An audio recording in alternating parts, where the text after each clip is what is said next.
You're watching the KOM Morning News on Fox 14. Today, the city of Joplin pays its respects to a fallen officer.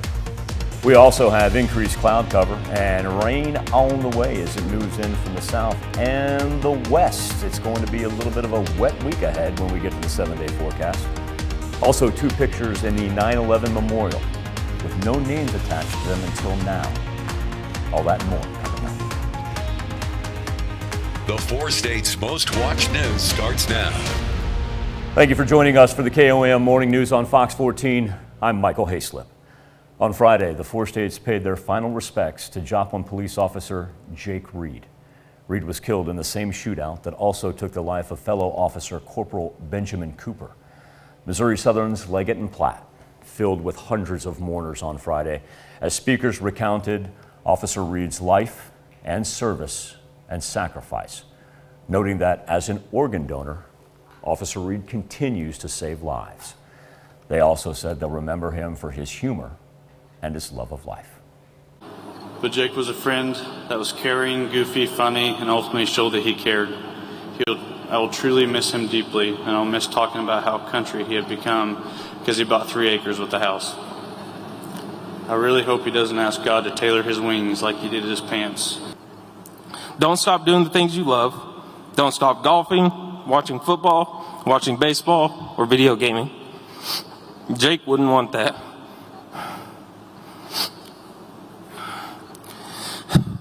Instead, do these things with a purpose. And think of Jake while you're doing these things. And think about all the good times we shared with him. This is not a goodbye, but yet a see you later, my friend. You can view the entire funeral service of Officer Jake Reed through the KOM News Now YouTube page or by clicking on the story at komnewsnow.com. Police departments from across the entire region came to Joplin to show their support for the police department, the community, and to Officer Reed's family. We spoke with a couple of officers who traveled from out of town to attend Friday's service, where they say law enforcement is a family, and a loss like this to them feels very personal. I think all of our hearts hurt for them and for the family and the friends of this fallen officer, so that's why we come, just to show our support. Just that I'm sure, our hearts are out with them right now when they're time of need, and, we'll just be there to support them any way we can. Other departments were at the funeral to assist with traffic, so Joplin police officers could attend the service. We'll have more on how these other departments served our community during Officer Reed's funeral a little bit later in our show. A procession of patrol cars and other first responder vehicles accompanied the hearse as it left Missouri Southern, a procession that moved across town and down Main Street. Members of the community lining the streets in tribute as we spoke with one man who came out to show support for the Joplin Police Department and to teach his sons a valuable lesson. Yeah, they see not only the sacrifice that our law enforcement makes and the danger they face, but also the willingness to protect our community and how we can show support to them as well. Officer Jake Reed was 27 years old. Tommy Hawks hosted its second fundraiser for Seneca High School seniors over the weekend. Parents putting together this event to raise money for Project Graduation. Now, along with an axe throwing competition, there was a silent auction, a cornhole competition, and the good old-fashioned box lunches. All proceeds go toward the night of graduation for the Seneca seniors to enjoy one last night together before they leave high school. What we're raising money for is Project Graduation, which is an event that's held the evening after the day of graduation in the evening, and it's to provide our kids a safe place to spend one last night together. This is Tommy Hawk's second year to help raise money for Seneca's Project Graduation. Good news for people who like to let their emojis do the talking. Apple's latest update to iOS 15.4 features 123 new options. You've got melting face, heart hands, nest with eggs. Are people really this starved? There's also a pair of gender-neutral images, person with crown and pregnant man. I saw that in an Arnold Schwarzenegger movie one time. The handshake emoji has 25 new skin tones for users. You want to do weather, Ron? What, in the words of the wise one, what do you want from me, people? What do you want from me? You want 123 new emojis? You got them.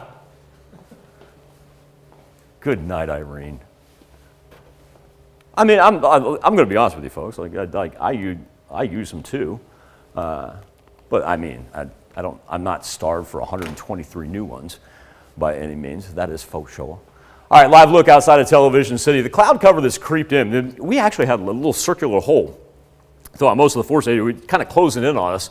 So the clouds are now upon us. Some low-lying clouds outside of Television City as well, but still, it's provided us just gorgeous Monday morning colors before the rain arrives, because once it does begin, it's going to be hard to really find a break here until we get to the end of the work week. Very comfortable temperatures, however. 52 right now in Joplin, 46 in Miami. Let's roll 54 at Neodesha, and 50 in Carthage. The Skywatch Storm Tracker, this is what I was talking about earlier. You could have carved out a hole about like that, and slowly but surely, instead of it now being circular, a little bit diagonal from the southwest up to the northeast. And the rain, luckily, hasn't gotten on us as of yet. Really won't affect our morning travel unless you're getting out the door, say about 10, 11 o'clock.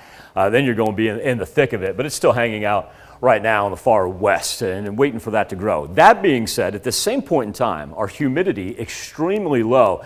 Take this Nevada down to about Monette, Cassville line right there, and you push this way.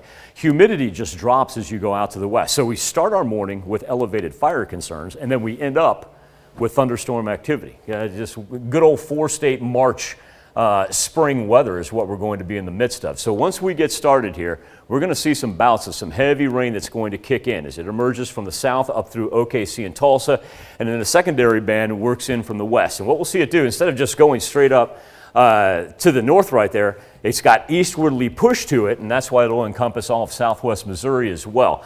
And this is, say about 10, 11 is when we'll really get started being widespread. And then as we work into the afternoon, evening hours, the heavy rain coming down, we'll pack some thunder and lightning in here as well. And then as it moves through, we get early Tuesday morning break. By that time, we're going to want to dry out a little bit. But here's the thing. This one that comes at us there on Tuesday morning, that's actually got some more potential for higher winds and hail than what we're going to experience today. So today, a whole lot of rain, and then tomorrow, increased thunderstorms. Now on Wednesday and Thursday, we kind of back off and we'll just turn that into showers. But the big difference on Wednesday and Thursday, look at the huge temperature drop as we're down into the 40s. So don't go anywhere without the umbrella. Jackets, if not coats, middle of the week. And then we can all look forward to Friday when we'll finally get some sunshine and temperatures back up into the 60s. And I'm pretty sure that we can find an emoji that already exists with a smiley face and sunshine. I know where those are. Coming up next on the KOAM Morning News on Fox 14, we've got Keely Adams, who's going to head back into Studio M, talk about the upcoming Craft Expo at NEO A&M. It is free and it is open to everyone. And later, breast cancer screenings dropping 55% nationwide just since last spring. We're going to find out why as you're watching the KOAM Morning News on Fox 14. New data shows how the pandemic is affecting cancer diagnosis, plus heart attack symptoms that have the worst survival rates. Bradley Blackburn with a look at some of today's top health stories. A new study out of Portugal finds just 76% of heart attack patients whose main symptoms are shortness of breath or fatigue were alive 1 year later, compared to 94% of those whose primary symptom is chest pain. Shortness of breath and fatigue are more common symptoms in women, older people, and patients with other health issues. Breast cancer screenings dropped 55% across the United States last spring because of the COVID-19 pandemic. That's according to a study in the journal Cancer that shows colorectal screenings plummeted even further, dropping 80% during the same time period. And here's another reason to love coffee. Used coffee grounds could someday help detect brain waves. Scientists from the University of Cincinnati used electrodes coated with carbon from coffee waste and found they were better at sensing dopamine, a neurotransmitter in the brain. A particularly prized copy of the first ever Marvel comic book fetched a super-powered price tag in an online auction known as the Marvel Comics #1 pay copy.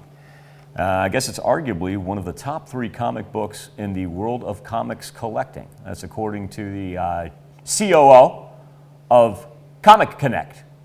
New York-based auctioneers sold the book Thursday night for a bit under, get this, $2,500,000. Published in 1939, Marvel Comics #1 introduced characters that included Submariner, the original Human Torch, who was a precursor of the character of that same name. The book launched what became the Marvel Universe of comics, movies, TV shows, and video games. The buyer's name has not been disclosed. Let me repeat that number. $2.5 million. Whew! My question is, where do you keep that thing once you get it at home? How big is that? How big is that safe room that you got to keep that thing in? All right, here we are, a live look outside of Television City. We're starting to lose a little bit of that pretty color as we transition. This is from 7th and Rangeline, of course, looking off a little bit to the west and then a little bit up to the north. Very comfortable, though, 52 degrees in Joplin. Cloud cover moving in. Haven't seen any rain as of yet, and staying on the dry side for really till about, I'd say, 9, 10 o'clock. 48 in Independence. So we are hanging on to 46 right there in Miami, but then we've got a slew of mid-50s up there. Look at Parsons at 55, Neosho already up to 56. So it's very comfortable when you walk outside, but just remember, the umbrella is going to be needed. Wind still coming in from the southeast. We really haven't seen the low pressure system begin to swirl our winds as of much. That really won't happen until Tuesday. That's when Tuesday into Wednesday is when we'll see primarily our temperatures drop. Here we are as everything develops right underneath the trough. So we've got this system that's developing, and just on the other side of the panhandle is taking a little northerly move. And then we're going to pay attention to right around the Red River here later on this morning, as it'll kind of come in from 2 ways. It's going to move in from the west and also move in from the south. And now, while we're so dry this morning, eventually the old jet stream's going to grab some of that Gulf moisture and feed it our way. And that's why our weather trend is going to result in rain activity that's going to even throw down a little thunder and lightning for us. Now, by the time we get to, say, Wednesday or Thursday, we're going to be looking at 1 to 2 inches of accumulation. It's going to be a wet week for sure. And here we are for this evening. Look at that. That's packing some punches of heavy rain all the way through Monday night into Tuesday morning. Like I said, Tuesday is that one that we're talking about having some high winds and even the possibility of some hail involved with that as well. 7-day forecast.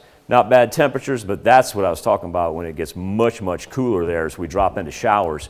Nice looking Friday and a good looking weekend as well. So that's kind of what we keep our eyes on the prize there for Friday. We just got to get there and make sure you got the old sump pump ready there if the basement takes on any water for the next 4 days. Be back with more KOM Morning News on Fox 14 right after this.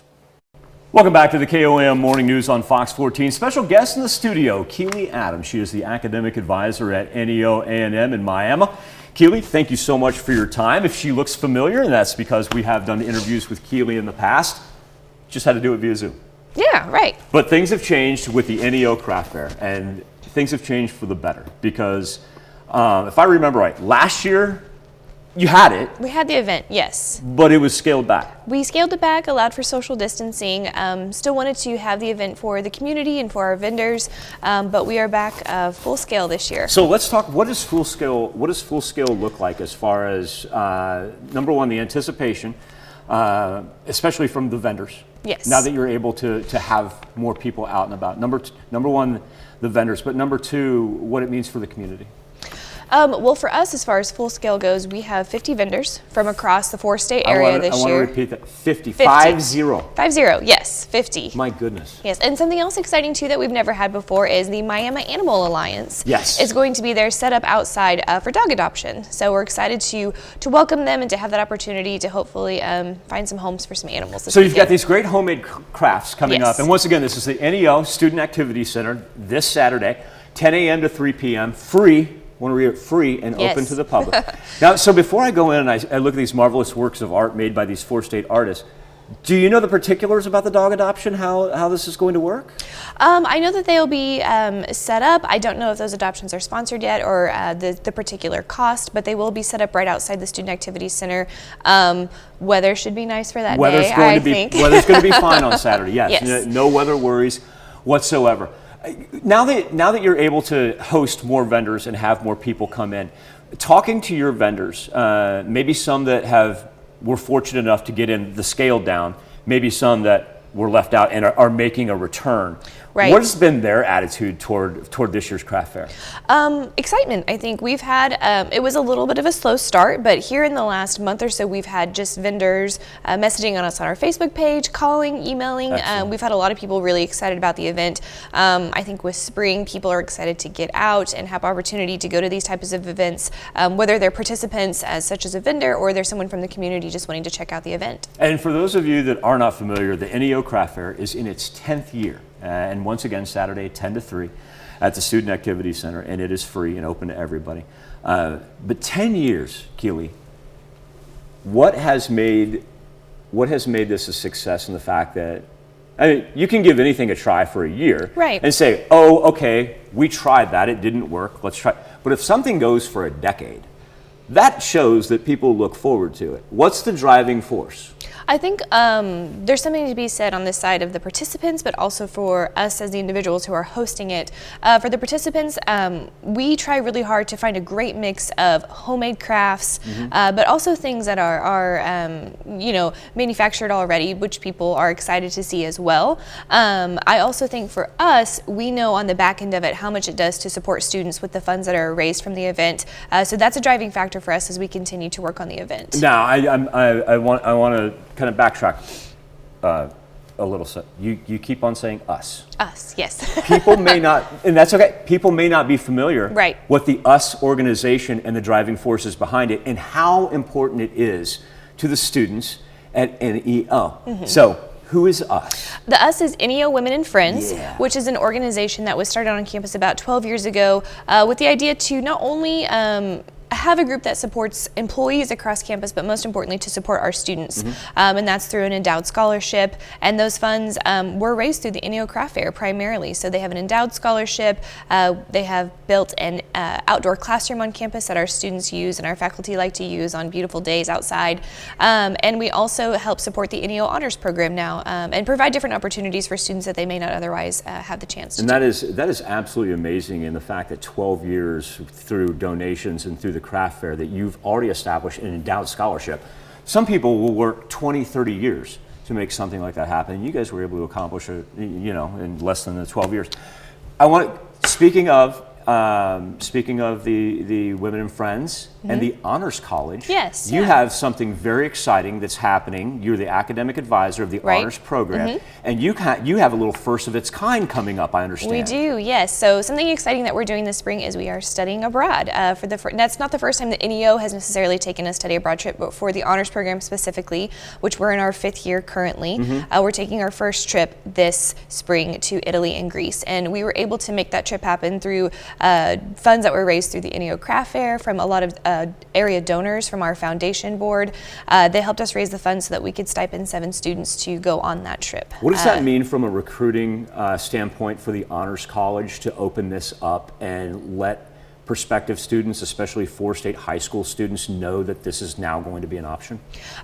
For me, in my experience speaking to students, a lot of times they hear the word honors and it seems a little intimidating. But what I always want to share with students and stress, especially to parents as well as they're usually the ones interested for their students, is that this is all about providing opportunities to students. So by being involved in the honors program, what can you do differently that you may not be able to do if you were not a member? Different cultural experiences, classrooms that really engage in critical thinking and deep discussion.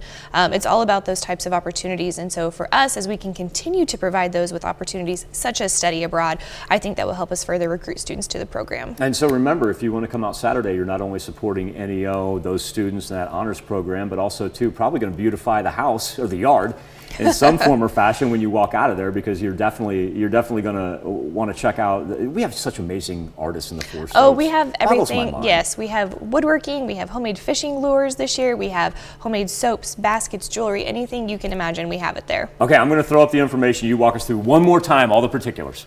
Okay, so it's this Saturday at the Ineo Activity Center, which is just north of it's just south of our football field on campus. It's open from 10 a.m. to 3 p.m. and we really want to stress that it is free. There is no cost for admission. Come in, roam around. We'll be glad to have you. Keely, I want to thank you so much for joining us this morning. Thank you so much. You've given us a wealth of information. I appreciate it. And congratulations on the study abroad trip with the honors program. Thank you. We're That's really just excited. Tremendous news. I love that. All right, we'll be back with more, and you can find this interview on KOMNewsNow.com, and so you can find all that information as well. And we'll be back with more KOM Morning News on Fox 14 right after this. We take this time to honor this morning's four-state hero.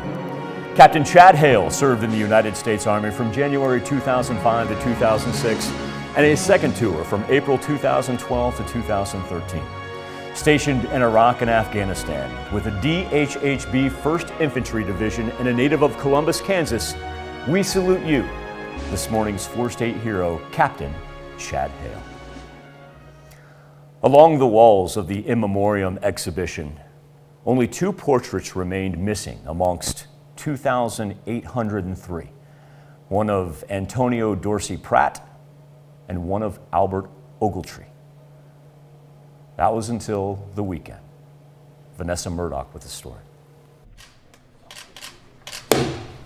Nearly 8 years after the 9/11 Memorial Museum opening, all who visit will finally know the face of Albert Ogletree and more of his story. He was 49 years old working at Fort Foods when the North Tower fell.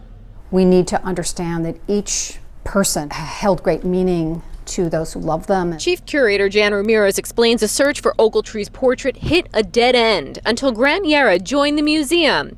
Yara often works in this exhibition and became intrigued by the personal stories not yet told. He spoke with Ramirez and launched his own search. He found success first with Ogletree, tracking down his stepdaughter and connecting with her via Facebook. She actually did not have any photos of her father because he was a camera-shy man. He used his own Ancestry.com account to locate an old address in Romulus, Michigan. I decided to take a stab in the dark and write to the local high school. We were able to find Albert's 9th grade freshman high school portrait. It's sweet, vulnerable, life's hardships hadn't etched themselves anywhere yet. Ogletree's stepdaughter verified the photo. Said that even though it had been taken more than 30 years earlier, really his appearance had not changed much at all. Yara shares the historian him felt deeply excited. However, I also felt that it was a true success, mostly and first and foremost for Albert. He says hanging Ogletree's picture helps keep the promise made by the 9/11 Memorial Museum to each victim. No day shall erase you from the memory of time. We have another half hour of news and weather just ahead, coming up on the KOM Morning News on Fox 14. Facebook lays down the law with some of its users, and this is all over passwords. Find out if yours is one of the ones at risk. And award season heating up. Academy Awards just around the corner. And that woman right there, well, even if she doesn't win, she's had quite a history in music. Find out about her as you're watching the KOM Morning News on Fox 14. We'll be right back. The four states Welcome back to the KOM News starts now. Where it's currently 7:33. Let's take a look at today's top stories. Images out of the Ukraine are heart-wrenching. The city of Mariupol refusing to surrender, even after the bombing of a building labeled with huge letters, children. U.S. stepping up its efforts to help. Amy Kiley with the story of President Biden holding talks today with European leaders as he travels to Brussels later this week and then on to Poland. Убивали всех людей. Это сволочи, это гады, блядь, паразиты. Russian President Vladimir Putin seems undeterred by increasing civilian casualties in Ukraine. This is really disgusting. This week, the White House is expanding its efforts to help. President Joe Biden is holding a call with European leaders this morning. Then he's talking with American CEOs about the war. On Wednesday, he travels to Europe for an emergency NATO summit. He'll visit Warsaw, Poland Friday for talks with that country's president about Russia's war in Ukraine. And he's got another invitation. Why don't he can visit Kyiv next week as a symbol of our solidarity? The Ukrainian capital is a war zone right now, so Biden does not plan to stop there. Senate Minority Leader Mitch McConnell has his own ideas of what he'd like in the president's agenda. What I'd like to see the president do is to reassure our Eastern Bloc allies. The Ukrainian people are begging Biden and the U.S. to offer more support. The besieged city of Mariupol refused Russia's demand to surrender today. The Ukrainian president says he's ready to talk to Putin at any time, but he's worried if talks fail. That would mean that this is a third world war. I'm Amy Kiley reporting. White House says there are no plans for the president to visit Ukraine. United Nations now saying 10 million people have been displaced, with more than 3 million leaving the country. Sunday, a good day to drag yourself down to the Mocan Dragway as Mocan held its 10th annual Hot Rod Reunion and Swap Meet. You had 150 cars lining up to try to make their way to the top. Today we're running our spring Hot Rod Reunion. It's a nostalgia drag race, car show, and swap meet. We do one of these in the spring and one in the fall. They're very popular here at Mocan. Mocan opened in 1962, and that's cause for a special race in July to celebrate the 60th anniversary. Webb City brought a little extra green to the farmers market in honor of St. Patrick's Day and Dr. Seuss's birthday. You had green treats, crafts, games, live music as well, and they held a benefit breakfast, which of course means we have to have green eggs and ham, all raising money for a World Central Kitchen. It's a nonprofit committed to serving hot food to people affected by global crises. For the month of March, we wanted to do something fun. Plus, it's Dr. Seuss's birthday month, so we thought green eggs and ham would be a really fun time. Webb City Farmers Market open every Tuesday and Saturday, and doing so rain or shine. On Saturday, the Empire Market hosted its third annual chili cook-off. First, second, and third prizes given to the top tasting chili. Shoppers paying $5 to give it a taste and tip the one that they like the best, with all money going towards helping out a four-state organization. All proceeds go to the Downtown Joplin Alliance, which is the organization that we're operated under, and we're raising money currently for our new commercial kitchen that we'll be starting construction on this spring. Empire Market, marvelous place if you haven't been there. It's open every Saturday from 10 to 2. Mourners included members of police departments from across the region for Officer Reed's funeral of the Joplin Police Department on Friday. Officers say law enforcement is a family, and they were in the four states to support their own family. Police officers traveled long distances to visit Missouri Southern on Friday and said goodbye to Joplin officer Jake Reed. We work with the Oklahoma City Police Department, and we are part of the Honor Guard unit. Greenfield Police Department. Although they did not know Reed personally, these officers say law enforcement is a family. A loss like this is personal to them. Law enforcement, we're one big family. So when we lose a brother or sister in law enforcement, our hearts hurt. And so we came here to pay our honor and respect to our fallen brother. These departments want JPD to know they're here for them. Our hearts are out with them right now when they're time of need, and you know we'll just be there to support them any way we can. The same goes for people in the Joplin community who lined Main Street as a funeral procession traveled through Joplin, allowing those in the community to give Officer Reed their goodbyes. The community saw the ultimate sacrifice that JPD was willing to go through to keep us safe, and that's the least we can do is come out and show our support. Brian Evans is a teacher at McKinley Elementary. JPD officer Rick Hershey used to be one of their SROs. I want them to know that the people of Joplin and even the surrounding communities are all there for them, and we stand by them. We back our blue. I just hope that everybody continues to pray for Officer Hershey, for his recovery, and for the families, because they need it. Morris says he wants his sons to see how the community is coming together and feel inspired. Come join me and stand in support. They see not only the sacrifice that our law enforcement makes and the danger they face, but also the willingness to protect our community and how we can show support to them as well. In Joplin, Bronte Sorotsky, KOAM News. Officer Jake Reed was 27 years old. Bottle of wine selling for a record price, 1973 SLV Cabernet Sauvignon. I've always loved to say that word. All right, what did it sell for? Let's get to the good stuff. $12,300. My goodness. The bottle was resold for 3 times more than its original price. I mean, look, I'm no math savant.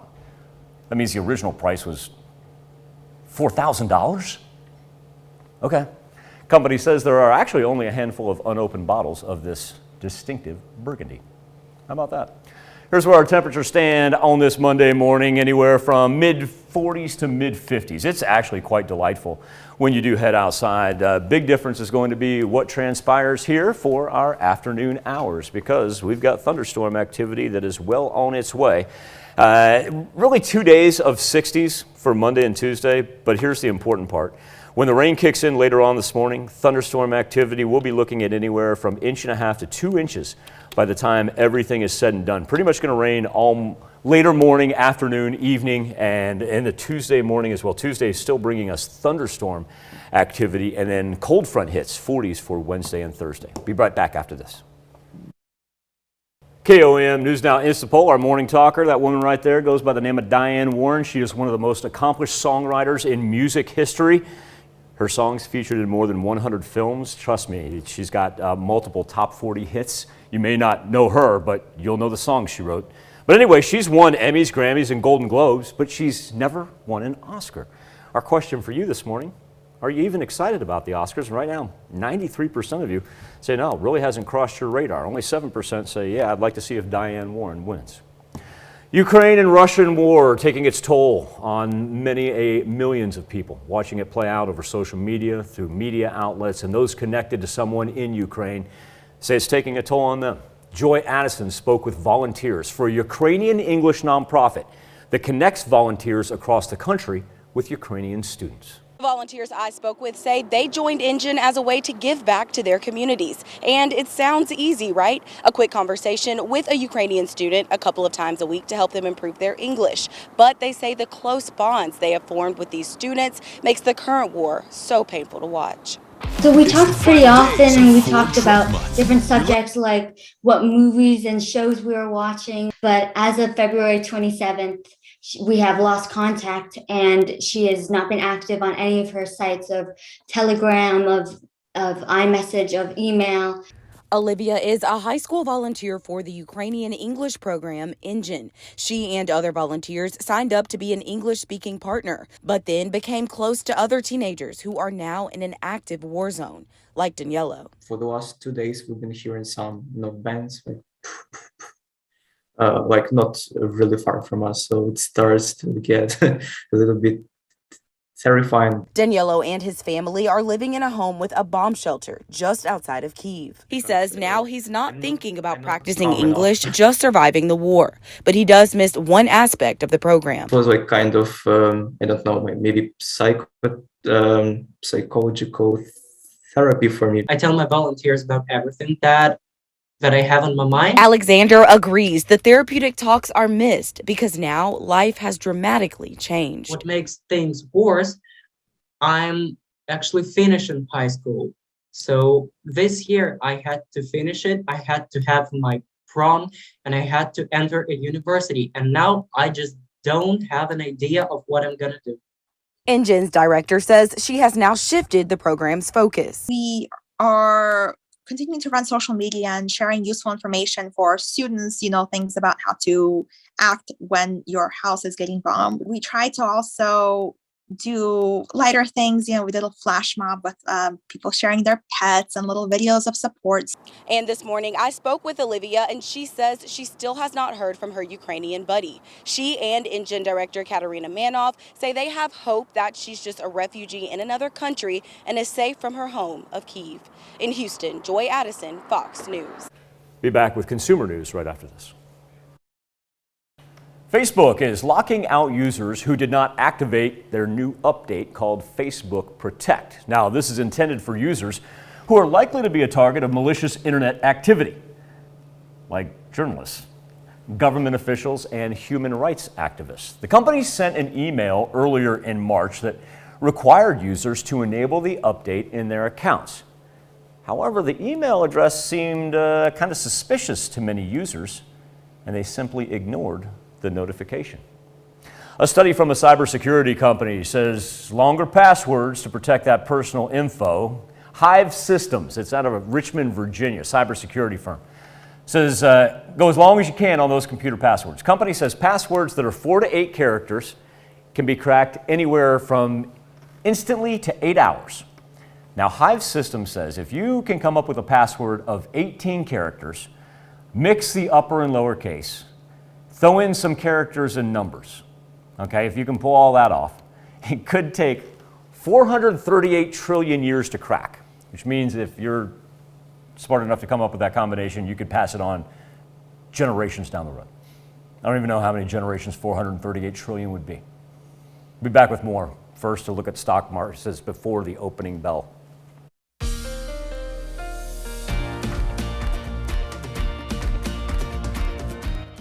About 8 minutes till the top of the hour. Live look outside of Television City. Got some of those low-lying clouds that kind of moved in, obscuring the glow cloud just a little bit, but still has been a delightful start to our Monday. That's because we've been able to stay on the dry side with very mild temperatures, 52 right now over 7th and Rangeline. That humidity dropping down to 50%. We actually have fire concerns this morning because of how the lack of humidity. Take that, it's that Nevada-Cassville line, so very, very few places of the 4 states left out of the abnormally dry conditions on this Monday. And then we transition into later morning rain and thunderstorm activity. Truly an interesting spring day. 48 in Miami, 52 in Chanute, and 55 right now in Nevada. Still haven't seen a whole lot of shift in the wind as it moves in from the south, but the higher winds staying out to our west. We're seeing almost more of an easterly flow than what we did see a couple hours ago when it was really coming in from the south, but we're able to roll 5 to 10 miles per hour. Now, as we transition to the radar on the Skywatch Storm Tracker, still have the rain. There's a big trough of the jet stream, really dips down all the way to Mexico right there. We're starting to see just a little bit pop up there in the Oklahoma City region. And what we'll kind of keep our eyes on is Red River and then out to the west, because it'll be twofold. Some will move in from the west and some will move in there from the south. Say about 10 o'clock is when we'll really get started in earnest. So we've got a couple more hours to go, and still we're going to make it up into the 60s. Temperature is not going to be an issue whether today or tomorrow. This is going to be the issue. The hard rain that's going to move in. We'll be looking at 1.5 inches, 2 inches of rain here by the time we get from Wednesday into Thursday. Throw some thunder and lightning in with that for the afternoon and evening hours. Get a little bit of a break late Monday into Tuesday morning. But then Tuesday, the additional threat with not only pockets of heavy rain, not as widespread as what we have on Monday, but the pockets are actually going to increase our threat of high winds and also hail. Certainly we'll have a limited flooding risk by the time we get into Wednesday as well. Even though we back off into showers for Wednesday and Thursday, lose most of our lightning, we will also drop temperature-wise down to the 40s.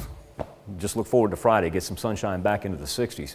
We'll be back with more KOM Morning News on Fox 14 right after this. Welcome back to the KOM Morning News on Fox 14. Here's a look at what's happening today. Russian forces intensifying their attacks on civilian sites in Ukraine, including the southern port city of Mariupol, where an art school sheltering hundreds of residents was bombed. Elsewhere, rescuers search for survivors at a Ukrainian Marine barracks that was destroyed in an apparent rocket attack. President Biden planning to meet with NATO leaders in Brussels this week. Senate Judiciary Committee hearings begin for Judge Ketanji Brown Jackson, the first black woman nominated to the U.S. Supreme Court. The federal judge is expected to present an opening statement and also answer questions from the panel's 11 Democrats and 11 Republicans over the next several days. And new COVID infections in the United States now at the lowest level since last July. Nearly 99.5% of Americans are living in a low or medium risk area. An Omicron subvariant known as BA.2 is driving a new COVID surge in Europe and China, but health experts say vaccines have proven effective against the new strain. A look at Future Track shows us after a mild morning, Monday late morning brings us thunderstorm activity, and once it starts raining, it really doesn't want to stop anytime soon. Rolls through 1.5 to 2 inches of rain by the time we get to Thursday. And remember, tomorrow morning increases our risk of high winds and also even the threat of hail. Wednesday and Thursday, much cooler temperatures, and then we finally come to an end Thursday night and look forward to some sunshine and back into the 60s, but that's not until Friday. Fans of Britney Spears have lost a way to keep track of the pop singer, as the entertainer has deactivated her Instagram account once again. Spears has used this form of social media to discuss issues about her personal life, including problems within her family and her treatment during the conservatorship that came to an end in 2021. This may only be a temporary move, as last September, Spears deleted her account for a few days before coming back to announce her engagement to Sam Asghari. And what do you do, if we've learned anything from entertainers and athletes lately? What do you do when you want to be paid attention to? You delete or deactivate your account, everybody talks about it, and then you come back with the announcement. Thank you so much for letting us put the good in your morning. We're going to be back with more news and weather when we see you at noon. I want you to have a great morning and an even better day.